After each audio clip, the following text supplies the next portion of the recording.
కనుకొనే దేవుడు మనకి భాగ్యం ఇచ్చే ఆయన సందులో చేరి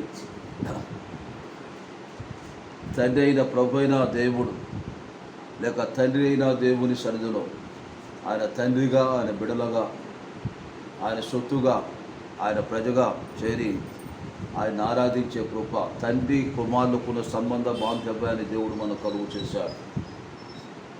గల్లైన స్థితి గల్లైన వారికి దేవుడి వల్ల అల్పులమైన మనకు తండ్రి కుమారుల సంబంధ బాంధవ్యాన్ని దేవుడు మనకు ఏర్పాటు చేసి ఆయన సన్నిధిలో కుమారులుగా తండ్రి ఆస్తిని బిడలు ఎలా పొందువారై ఉంటారో, తండ్రికి ఉన్న ఆ గొప్ప స్థితి బిడ్డలు అనుభవించే వారిగా ఉంటారు.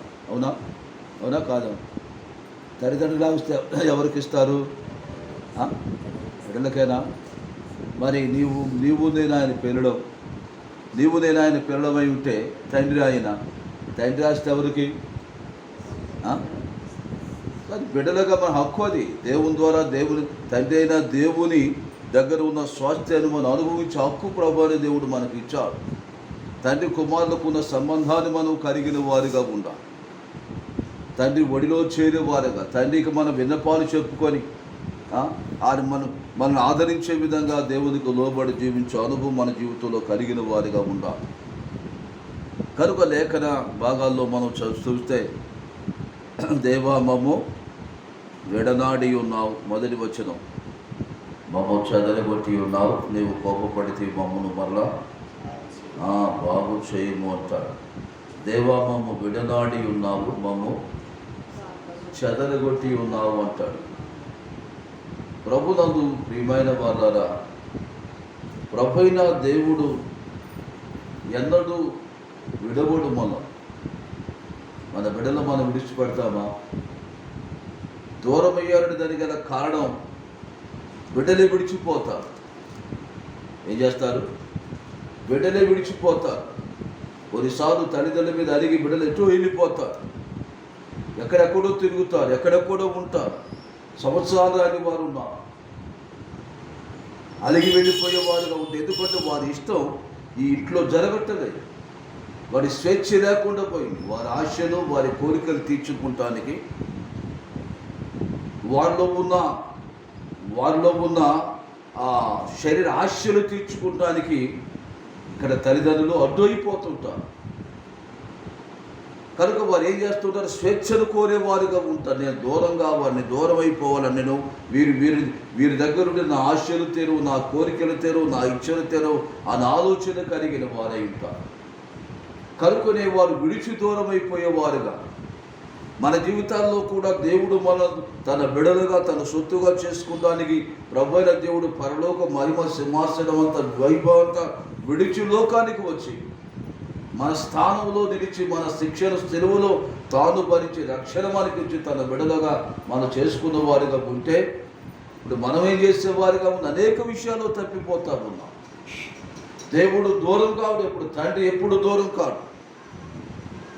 ఎప్పుడు దూరం అవుతారంటే తనకు తానుగా, బిడ్డలైన వారు తమకు తాముగా చేసుకున్న కార్యాన్ని బట్టి తండ్రి దూరం అంటే తండ్రికి దూరం అయిపోతూ ఉంటారు. కానీ తల్లిదండ్రులు ఎప్పుడు కూడా దూరం కాదు. ఎప్పుడు ఏ బాధలో ఉన్న కుమారుడు, ఏ తల్లి అయినా తండ్రి అయినా ఎడగాడు, వాడు చచ్చిపోతే చచ్చిపోయాడని దూరం ఉంటారా? వాడు ఎంత క్రూరుడైనప్పటికీ కూడా తండ్రి వేదన చాలా, వాడి ప్రేమ చాలా గొప్పదిగా ఉంటుంది, మనం చూస్తాం. కనుకనే ప్రభు అయిన దేవుడు కూడా మనల్ని ఎప్పుడు విడిచిపోయాడు. నీవు నేనే ఆయన మాట వెనక లోబడికి అవిధేయులుగా జీవించి మనం తప్పిపోవారిగా ఉంటాం. సంసోను యొక్క జీవితంలో మనం చూస్తే, సంసోను ప్రభు అయిన దేవుడు ఎన్నుకున్నాడు. తన భార్య అనగా సంసోను తల్లి మనోహ భార్య, ఆమెతో దేవుడు దర్శించాడు. పొలంలో పనిచేస్తూ ఉంటే దేవుడి దూత వచ్చి దర్శించాడు. నీవు గర్భవతి కాబోతా ఉన్నావు, నీవు ఈ ద్రాక్షవల్లో పుట్టింది ఏది ముట్టకూడదు, త్రాగకూడదు. నాజీరు నీ కుమారుడు పుట్టబోదు, నీ కుమారుడు నాజీరు చేయబడకుండా, అంటే నాజీరు చేయబడిన వాడై, అంటే వెంట్రుకలు కత్తిరించకుండా పుట్టిన దగ్గర నుండి నా కొరకు ప్రతిష్ఠితుగా ఉంటాడని దేవుడు ఆమెతో తెలియజేశాడు. ఆమె భర్తకు వచ్చి, ఇలా నాకు పొలంలో పనిచేస్తూ ఉంటే ఒక దేవదూత రూపంలో కలిగిన వారు వచ్చి నా దగ్గర ఇలా మాట్లాడారయ్యాడంటే, ఏడు ఎక్కడున్నాడంటే రానంటే ఒకడు వెళితే లేడు. మళ్ళా ప్రార్థన చేశాడు. మనోహ ప్రార్థన చేస్తే మళ్ళా ఆ దూత ప్రత్యక్షమయ్యాడు. అయ్యా, నా భార్యతో నీవు ఇలా చెప్పామంట కదా, ఏంటి అని అడిగితే ఆయన చెప్తూ ఉన్నాడు, నేను చెప్పిందంతా మీరు చేయాలా, నీవు నీ భార్య గర్భవతి కుమారుని కనబోతా ఉంది. ద్రాక్షావళి నుండి పుట్టింది ఏది ముట్టకూడదు, తినకూడదు, త్రాగకూడదు. నీ బిడ్డ పుట్టినప్పటి నుండి నాజీరు చేయబడిన వాడై ప్రత్యేకించబడాలి, నా కొరకు ప్రత్యేకించబడాలి, నా సేవకుడు, నా పరిచర్యకు, నా చిత్తం నెరవేర్చిన కొరకు ప్రత్యేకించబడిన వాడై ఉంటాడు. వారిని ఆ రీతిగా ప్రత్యేకించాల అని దేవుడు అనగా వారికి తెలియజేస్తే, వారు చొప్పున ఆమె గర్భవతి అయింది. కుమారుడు ఆమె పుట్టే వరకు ఆమె ద్రాక్షావళిని పుట్టినది ఏది ముట్టలేదు. ఆ తర్వాత కుమారుడు కూడా ఆ రీతిగా పుట్టిన కానుడు నాజీరు, అంటే నాజీరు చేయబడి దేవుడి కొరకు ప్రత్యేకించబడ్డాడు. అయ్యా, నీవు దేవుడి కొరకు నువ్వు పుట్టావు, దేవుడి వాగ్దానం చేత నువ్వు పుట్టావు. ఎందుకంటే ఇశ్రాయేలు ప్రజలు రక్షణ కలుగు చేయటానికి పుట్టాడు ఆయన. ఎవరికి? ఇశ్రాయేలు ప్రజలు ఫిలిష్తీయుల చేతిలో వారు బందీలుగా ఉన్నారు, ఫిలిష్తీయుల చేతులు అనబడిన వారుగా ఉన్నారు. వారి వశం నుండి విడిపించడానికి సంసోను దేవుడు ఏర్పాటు చేశాడు. ఫిలిష్తీయుల దగ్గరికి వెళ్ళి ఒక స్త్రీని మోగించాడు, ఆమె నాకు పెళ్లి చేయమన్నాడు. అక్కడికి వెళ్ళి, అయ్యా నేను ఫలానా చోట ఫలానా ఆమెను చూశాను, తల్లిదండ్రుల దగ్గరికి వచ్చి చెప్తాడు, ఫలానా చోట ఒక స్త్రీని చూశాను, ఆమె నాకు ఇష్టమై నేను పెళ్లి చేసుకుంటా అన్నాడు. అరే, మన జిల్లాలో ఇశ్రాయేలు ప్రజలు ఎంతమంది ఉన్నారు? స్త్రీలు ఎంతమంది?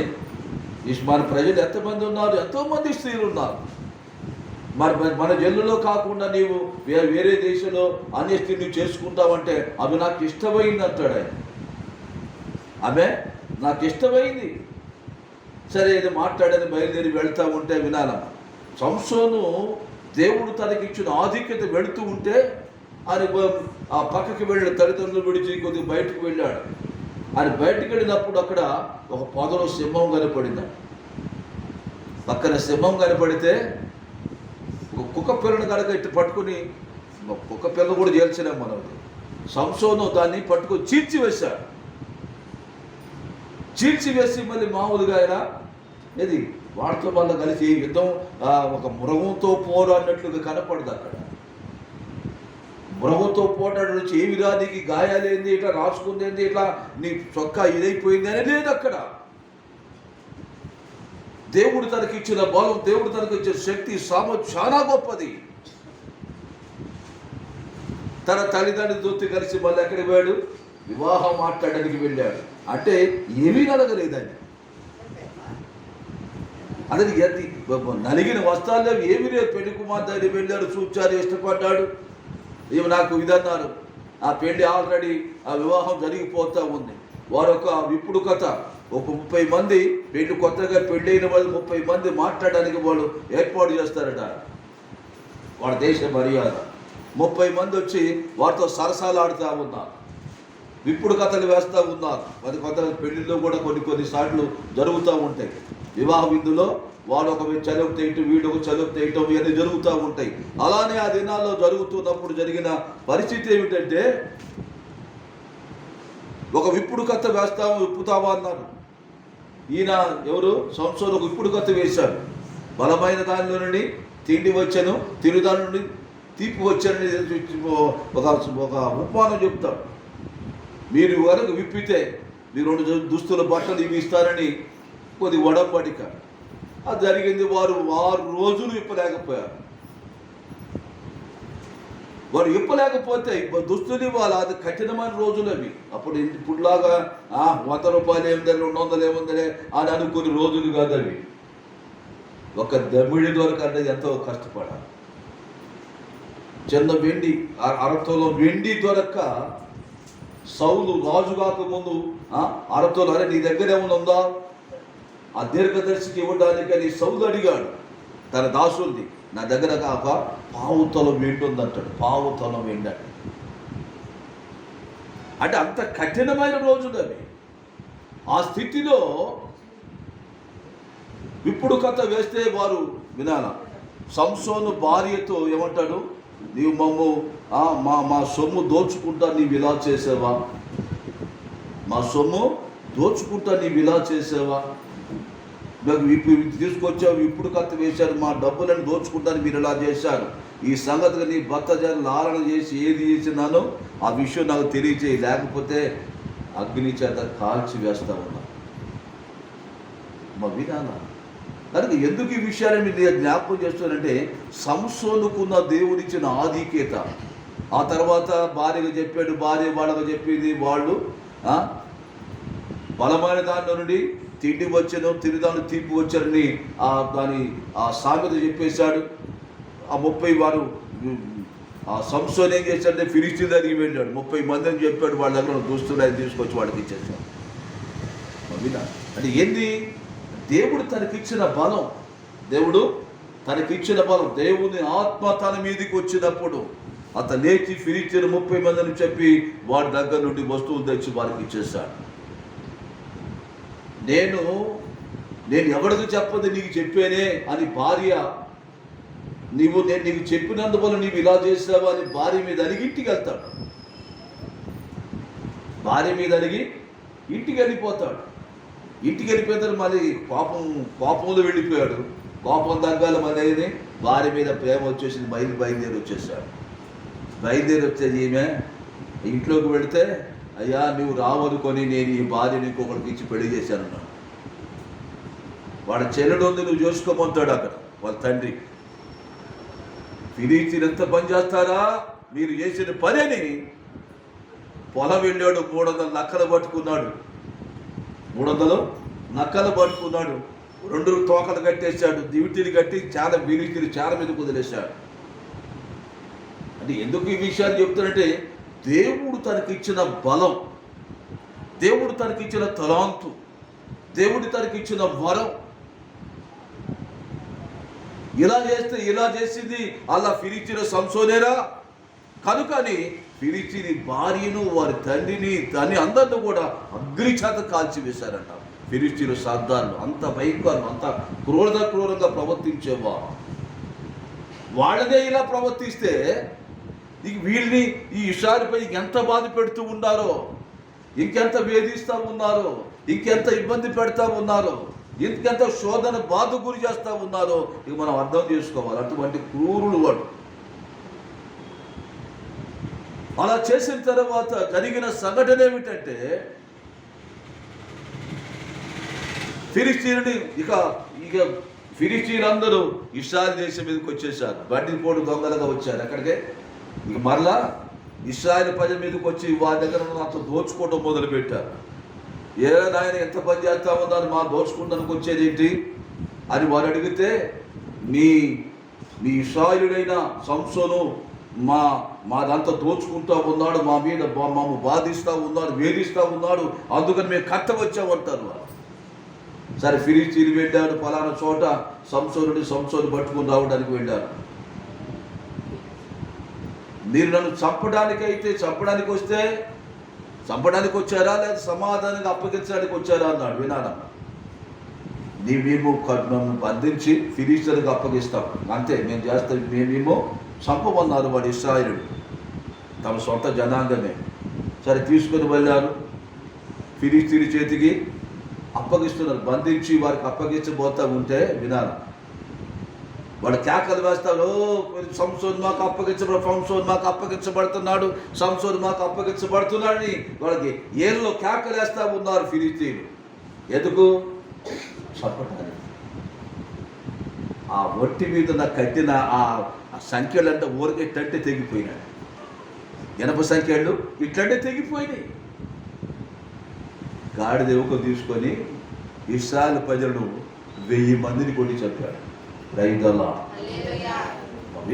ప్రభు నందు ప్రియులారా, ఎంత శక్తి దేవుడు, ఇంత శక్తి, ఇంత బలం, ఇంత సామర్థ్యం ఇచ్చినా తర్వాత తను దెలీలాను మోహించి ఎలా పతనమైపోయాడో, దేవునికి ఆత్మ తన మీద పనిచేయటం లేదు. అంత బలాన్నిచ్చి అంత శక్తినిచ్చి దేవుడు వాడుకున్నటువంటి ఆ సంసోను ఎంత బలహీనుడైపోయాడంటే చెప్పనలవి కాని రీతిగా. ఎంతగా బలహీనుడైతే ఎంతంటే తన గుండె ఆమె ఆ చేతులు ఆమె వశమైపోయాడు. దేవుని వశువులో ఉండి, దేవుని ఆత్మతో నింపబడి, దేవుని శక్తితో నింపబడి, దేవుని సామతో నింపబడి, దేవుని ఆలోచన కలిగి, దేవుని యొక్క ఆత్మ నడిపిపుతో దేవుని కార్యాలెన్నో చేయవలసిన వాడు, దేవుని మహిమపరచవలసిన వాడు దెలీలా మోజులో పడి, దెలీలా మోహంలో పడి, దెలీలా మాట విని తాను దిగజార్చుకుంటూ ఉన్నాడు. తన ఆత్మీయతను కోల్పోతూ, పవిత్రతను కోల్పోతూ, పరిశుద్ధతను కోల్పోతూ, నీతిని కోల్పోతూ, యథార్థతను కోల్పోతూ చివరికి బలాన్ని కూడా పోగొట్టుకునే దుస్థితికి వచ్చేసాడు సంసోను. ప్రభునందు ప్రియమైన వాళ్ళారా, మన జీవితాల్లో దేవుడు మనకిచ్చిన ఆధిక్యత ఎంతో గొప్పవి. దేవుడు నీకు నాకు తోడుగా నీడుగా ఉండి, కోటగా కొండగా అండగా ఉండి నడిపించడానికి ప్రభు ఇష్టపడుతూ ఉంటే, లోకాన్ని ఆశించి, లోకాన్ని స్నేహించి, శరీరాశలు, శరీర కోరికలు, లోకాశలు, లోక సంబంధమైన వాటి మీద ఆదుకొని వాటిని ఆశించి పరిగెత్తి వారి కొరకు పరిగెత్తి వారి కొరకు పాటుపడుతూ ప్రయాసపడుతూ అది కష్టం అనిపించదు. అది ఇష్టమైంది కనుక, నీ శరీరానికి నీ ఉదయానికి ఇష్టమైంది కదా, అది కష్టం అనిపించదు. అదే దేవుని సన్నిధిలో రావాలంటే, కూర్చోవాలంటే, దేవుని మాటలు వినాలంటే ఎంత కష్టంగా ఉంటుందో, ఎంత బాధగా ఉంటుందో. ఇది అయిష్టంగా ఏదో దేవుడు కాపాడాడు కదా, 2 గంటలు కూర్చొని వద్దాం అన్నట్లుగా వచ్చి ఇక్కడ కూర్చునే వారుగా ఉంటారు.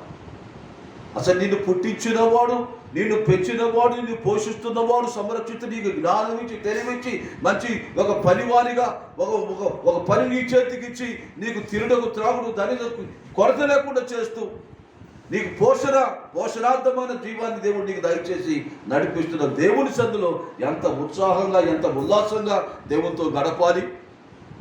ఆ సత్యం మనం వెరగం. ఆ సత్యం మనం వెరగక, నా శక్తి, నా బలం, నా సామర్థ్యం, నా జ్ఞానం, నేను ఎంత సంపాదిస్తా ఉన్నా నాకేం దిగులు లేదు, నాకేం కొరత లేదని విర్రవీగే దుస్థితి మన జీవితాలు. ప్రియులారా, దేవుని ఆత్మీయ స్థితి కోల్పోతా ఉన్నాం. దేవుడు ఆత్మతో నింపి దేవుడు సంసోను వాడుకోవడానికి ఇష్టపడ్డాడు. బలమైన కార్య చేయించడానికి, ఇశ్రాయేలు ప్రజలకు విమోచన దయచేయడానికి సంసోను దేవుడు ఏర్పాటు చేసిన వాడిగా ఉంటే, చివరి దశలో ఆయన తల వెంట్రుకలని కొరిగించబడ్డాయి. అది అనుకుంటాడు, ఎట్లు నేను జడల విరజిమ్ముకొని లేపుతాను అనుకున్నాడట. సంసోను ఫిలిస్తీన్లు వచ్చారంటే ఎట్లు జడల విరజమ్ముకొని లేవుతా అనుకున్నాడు. జడలు లేవు, గుండైపోయింది. దేవుడు బలంగా శక్తి సామర్థ్యం కలిగిన ఆ స్థితి దేవుడు ఇచ్చిన ఆ సామర్థ్యాన్ని పోగొట్టుకున్నాడు, తృణీకరించాడు. ప్రభునందు ప్రియమైన వాళ్ళారా, ప్రభు అయిన దేవుడు తన ప్రాణాలు సెలవులో ధారపోసి నీకు నాకు ఇచ్చిన రక్షణ భాగ్యాన్ని ఈనాడు ఎంతమంది పోగొట్టుకుంటూ ఉన్నారు. ఆత్మీయతను కోల్పోతూ ఉన్నారు, పవిత్రతను కోల్పోతూ, పరిశుద్ధతను కోల్పోతూ, నీతిని కోల్పోతూ, యథార్థతను, భక్తిని కోల్పోతూ భ్రష్టులైపోయి స్థితికి వచ్చే వారిగా ఉంది. ఎంత భయంకరమైన స్థితి. కనుకొని ఈ ఉదయకాలంలో ప్రియమైన వాళ్ళారా, అక్కడ చూడ లేఖనాల్లో చూస్తే న్యాయాధిపతుల గ్రంథంలో 16వ అధ్యాయం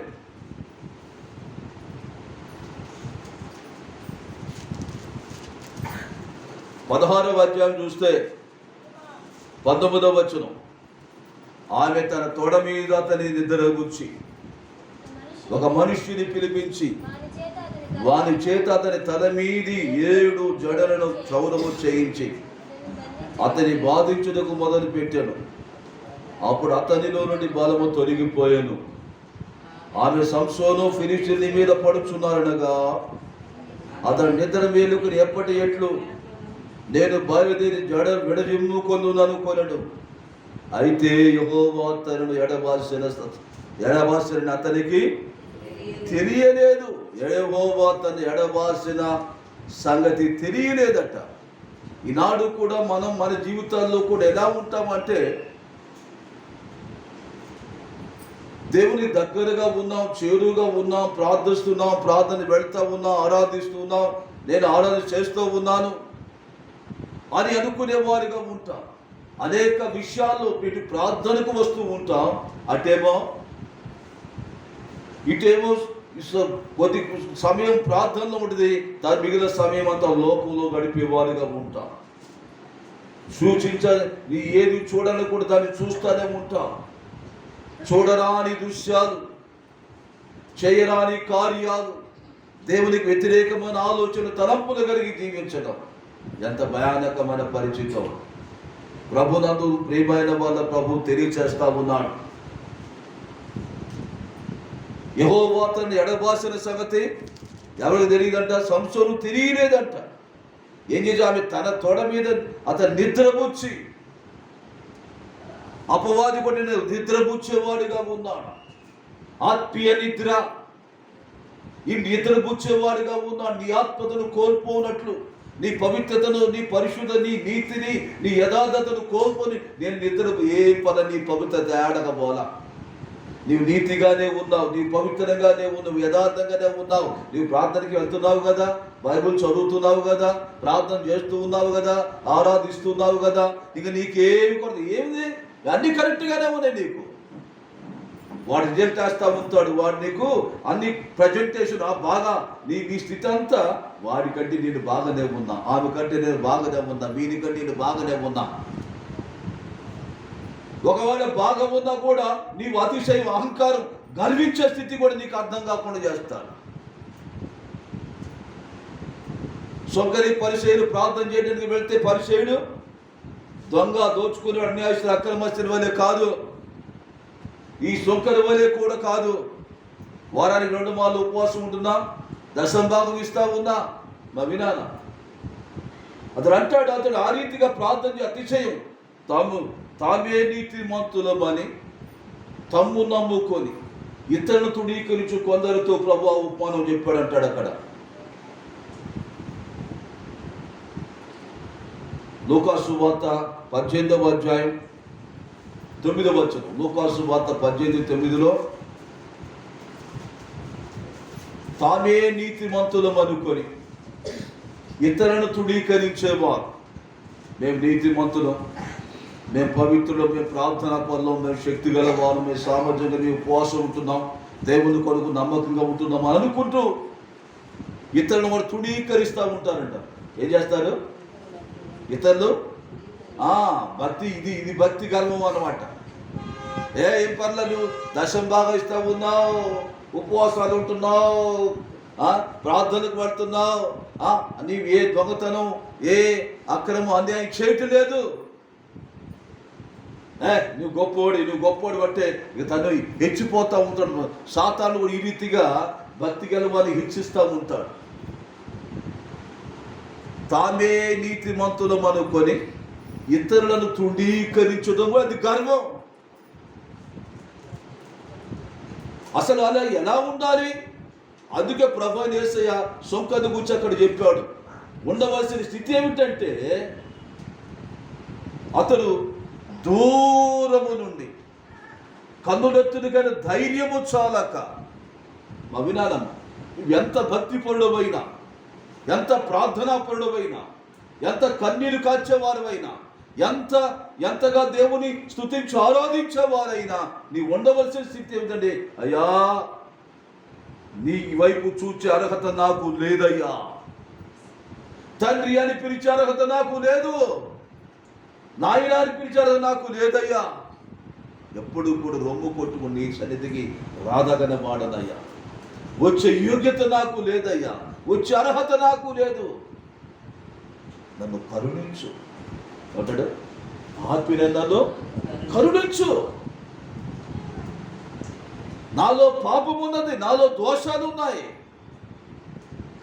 నన్ను కనికరించు అని దూరం నుండి రొమ్ము కొట్టుకుంటూ పాపులను కరుణించమని అతను ప్రార్థించాడు. అడిగి అంతే. దేవుని సన్నిధికి ఒకవేళ నీవు ఎంత భక్తిపరుడువైనా, అది ఏమైనా, అదే పౌలు గారు అంటాడు, నేనేమై ఉన్నానో అది దేవుని కృప. ఏమై ఉన్నానో ఈ స్థితిలో ఉన్న కృపే తప్ప, వినాలమ్మా, నా భక్తి, నా ప్రార్థన, నా యథార్థత కానే కాదు. ఏమన్నది? అది కృపే. ఈ ఉదయకాలంలో అమ్మా వినాల, మన స్థితి అలా ఉండాలి. దేవుని సన్నిధికి వచ్చిన మనం సంసోను, నాకు బలం ఉంది, నేను విరజనిదాననుకున్నాను. ప్రియమైన వాళ్ళరా, నేను ప్రార్థనాపడి, నేను గొప్పవాడిని, నేను మంచి భక్తి కలదానని నేను అనుకొని వెర్రవీగుతున్నాము. సరి చేసుకుందాం. దీనాది దీనులమై విరిగి నలిగిన హృదయం, ప్రభేమంటాడు, విరిగి నలిగిన హృదయం నాకు ఇష్టమైన పని. విరిగి నలిగిన హృదయంతో, అయ్యా అయోగ్యుడనైనా నాకు ఈ భాగ్యం ఇచ్చావు. యోగ్యత లేదయ్యా, ఏ మనిషి లేని వాడు,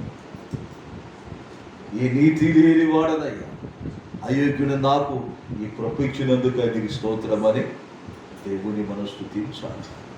మా వినాల, జీవించుచున్నామన్న పేరుంటుంది, కానీ మృతులుగానే వినాల, మృతులుగా ఉండి జీవించుచున్నాం అనుకుంటాం. మృత జీవితం దేవుని దృష్టిలో మృతులుగా కనపడతాం, మనం బతికిన వారుగా కనపరుచుకుంటాం. నేను పవిత్రులను కనపరుచుకునే వారుగా ఉంటాం. దేవుడు అమ్మ వినాలి, నిన్ను నన్ను చూచినప్పుడు దేవుడు మెచ్చాలి. ఎలా ఉండాలా? దేవుని దృష్టిలో బతికిన వారుగా కనపడాలి, దేవుని దృష్టిలో పవిత్రులుగా కనపడాలి, దేవుని దృష్టిలో యథార్థంగా కనపడాలి. ఇప్పుడు ఆ సన్నిధికి మనం వచ్చిన వారిగా ఉంటే మన ఉదయ రహస్యాలని దేవుడు ఎరిగిన వాడు, మన ఆంతర్యాన్ని చూస్తాడు దేవుడు. సంసోను దేవుడు అంత శక్తి బలమిచ్చిన వాడిగా ఉంటే, బలమిచ్చిన దేవుని విడిచాడు, బలమిచ్చిన దేవుని మరిచాడు, శక్తినిచ్చిన సామర్థ్యం ఇచ్చిన సింహాన్ని చీల్చివేయగల సామర్థ్యత దేవుడు తనకిస్తే, గర్జించి సింహంలాగా వెదుగుతూ తిరుగుతున్న అపవాది చేతిలో పడిపోయి తను ఏమయ్యాడు? తన బలహీనుడైపోయిన వాడిగా ఉన్నా. ఎంత బలహీనుడయ్యాడంటే ఇక చెప్పననివి కాదు. ఇక 1000 మందిని ఒక చిన్న దవడెముకతో కొట్టి చంపిన వాడు ఇప్పుడు ఆ చిన్న తిరగని చక్రాన్ని పట్టుకొని తిప్పుతూ ఉన్నాడు. గుడ్లు తోడబడ్డాడు. బతుకుండగానే ఏమైపోయినాయి? ఈ శారీరక నేత్రాలు ఏ దృష్టితో మోహించి ఎవరిని తెలియగానే మోహించాడో, చూపుదాడుగానే మోహం చూపుతో మోహించాడు. ఆ గుడ్లు తోడేశాడు. అక్కడ గుడ్లు తోడి వెళ్ళిపడ్డాయి. తనకున్న ఆ శక్తి బలం అంతా దేనికి? తిరగని వారు దాసత్వం చేయడానికి వినియోగించేశారు. ప్రభునందు ప్రియులారా, దేవుడు నీకు ఇచ్చిన తలాంతు వరాలు దేని కొరకు? నీవు గుడ్డివాడి వైపు దేవుడు ఇచ్చినది ఆ స్థితి నీవు కోల్పోతా. ఇశ్రాయేలు ప్రజల క్షేమాన్ని చూచి, ఇశ్రాయేలు ప్రజలు, నా ప్రజలు బాగుండాలా, నా ప్రజలు బాగోగులు బాగుండాలి, నా ప్రజలు రక్షించబడాలా, అందుకొరకు దేవుడు నన్ను పుట్టించాడని ఇశ్రాయేలు కాపాడు కొరకు ఫిలిష్తీయులు యుద్ధం చేయవలసిన వాడు ఫిలిష్తీయులకు లోబడి లొంగిపోయి తన జీవితాన్ని పతనం చేసుకున్నాడు సంసోను. ప్రభునందు ప్రియులారా, మన ఆత్మీయతను పాడు చేసుకోవద్దు, మన పవిత్రతను పాడు చేసుకోవద్దు. వారిని నిద్రపుచ్చుతాడు. ఏం పర్లా, టీవీ చూడవచ్చు, సీరియల్ చూడవచ్చు, ఏది అబద్ధాలు ఆడవచ్చు, ఏదైనా లేకపోతే చిన్న గొడవాడకపోతే, చిన్న తప్పు చేయకపోతే ఏం పర్వాలేదు అనుకుంటాం. నేను నిద్రపుచ్చేవాడు, నేను జ్వాల వాడతాడు. ఏం పర్లేదులే, ఈ చిన్న తప్పు ఏం చేసింది, ఈ చిన్న పొరపడింది, ఈ చిన్న అబద్ధం ఏం చేసింది, మాకు చిన్నదే, ముళ్ళు చిన్నదే, ముళ్ళు చిన్నదే, గుచ్చుకుంటే ఏమైంది కొండలో నెత్తి వరకు ఎక్కడ వచ్చదు. అబ్బా చిన్నది ఎంత బాధ గురి చేస్తుందో. చిన్న తప్పే నరకంలో పడకోసం. కనుకనే దేవుడు మన హెచ్చరి. ఎందుకంటే ఈ ఆరాధన దేవుని సన్నిధికి వచ్చిన మనం ఆయన శిలువ మన కొరకు చేసిన ఆ త్యాగాన్ని, శిలువ మరణాన్ని మనం జ్ఞాపకం. నా కొరకు నన్ను నీతిమంతుడిగా పవిత్రుడిగా చేయటకు ఎంతగా నీవు నలిగిపోయావా ప్రభా. నలగొట్టబడి దాని శరీరం ఎందుకు? నేను నలిగిపోకూడదని, నేను నలగొట్టబడి నరకానికి వెళ్లకుండా చేయడానికి దేవుడు తాను మన కొరకు అప్పగించుకున్నాను. కనుకనే మాటలు వింటున్నా ప్రియమైన వాళ్ళారా, సంసోను నిద్రపుచ్చినట్టుగా నీవు నిద్రపుచ్చబడవద్దు. మేలుకొని నిద్రించుచున్న నీవు మేల్కొని అంటాడు ఎఫెసీ పత్రికలో. నిద్రించుచున్నా నీవు మేలుకొని మృతుల్లో నుండి నీవునేమో క్రీస్తు నీ మీద ప్రకాశించుచు ఉన్నాడు. మేలుకోవాలి. నిద్రపోతూ వాడి చాతాన్ని నిద్రపుచ్చుతూ ఉంటే ఒక్కొక్క కూటాలకు రాకుండా నిద్రపుచ్చేవాడు ఏం పర్లేదులే, వాకి ఆదివారం పోతున్నావుగా చాలులే అని నువ్వు సమర్థించేవాడుగా ఉంటాడు. అదే సమర్థత నీవు ఒక వారంలో ఒక్క రోజు పనిచేస్తే బాగుండే, ఒక్క రోజు పనిచేస్తే సరిపోద్ది, వారం అంతా మన తిండికి సరిపోద్ది అనుకుని ఇంటివాడు ఉండేవాళ్ళు ఎవరైనా ఉన్నారా? అంటారా? వారం అంతా పనిచేయాల్సింది. ఏది ఈ మట్టి శరీరం, మట్టిలో కలిపే శరీరం కొరకు ఏం చేయాలా? వారం అంతా పనిచేయాల్సింది. యుగాలు జీవించే ఆత్మ కొరకేమో ఎప్పుడు ఒక్కరోజు, ఆదివారం ఒక్కరోజు వస్తే, ఆదివారం ఒక్కరోజు వచ్చి ఆ వాక్యం విని నేను బలపొందుతాను అని అంటే వినాలి. ఎంత బలహీనమైపోతాము ఒకసారి యోచన చేయాలి. కనుక సంసోను చేసిన పని చూస్తే ఆ తర్వాత తెరగలు విసిరాడు. వినాలి, అయిపోయి ముగిస్తున్నాను. తెరగలు విసిరే దుస్థితికి వచ్చాడు ఆయన. ఆ తర్వాత జరిగిన సంఘటన చూస్తే బలి ఇవ్వటానికి వచ్చే దాగోని దేవత బలి ఇవ్వటానికి వచ్చేసారు. బలి ఇవ్వబోయే సమయానికి ఆ గుడి సంగతి తెలుసుగా ఉన్న సంసోనికి 2 స్తంభాలు ఉంటాయి. నేను గుడ్డోడు కదయ్యా, నేను పడిపోకుండా స్తంభాలు నేను ఆధారం చేసుకుంటాను అని నిలబెట్టమన్నాడు. అంటే ప్రభునందు ప్రియమైన వాళ్ళు అక్కడ నిలవబడ్డాడు. హేళన చేస్తూ ఉన్నారు. ఏం చేస్తున్నారు? అరే మన ఫిలిష్తీయులు చేసేదవాడు, పాడు చేసేదవాడు, మనకి ఇచ్చేసేదవాడు, మన దేవత మనకు అప్పగించారని వాడు సంబరాలు చేస్తూ ఉన్నారు. ఈ సంబరాలు చేస్తున్న సమయంలో వినాలి, పశ్చాత్తాపంతో తిరిగి ప్రభు దగ్గర కన్నీరు కలుస్తూ ఉన్నాడు. అయ్యా, నేను చేసినది ఒక్కసారి నన్ను క్షమించాయా అన్నాడు. ఒక్కసారి జ్ఞాపకం చేసుకో.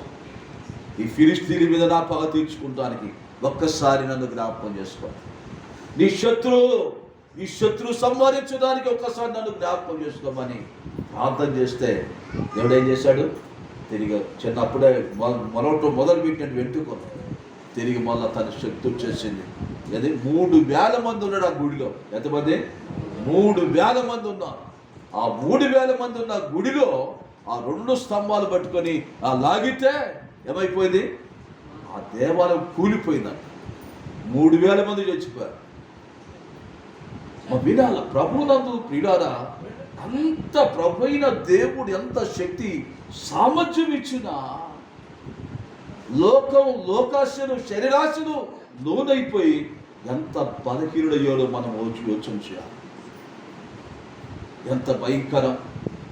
తను అనేకులు బ్రతికించవలసిన వాడు, తను జీవించి అనేకులు జీవించవని చేయవలసిన వాడు, తను దేవుని సేవిస్తూ అనేకులు చేయవలసిన వాడు. ఈనాడు నీవు నేను కూడా మనం అనేకులు బ్రతికించేవారుగా, మనం ప్రభు కూడా సిద్ధపడి అనేకులు సిద్ధపరిచేవారుగా మన జీవితాలు ఉన్నారు. అంతేగాని ఏదో బ్రతుకుతున్నామని ఒకడు బతుకుతున్నావులే, నేను జీవిస్తా ఉందని ప్రభు కూడా జీవిస్తున్నాను అనుకొని నీవు తృప్తి పడిపోయి ఉండే స్థితి మంచిది కాదు.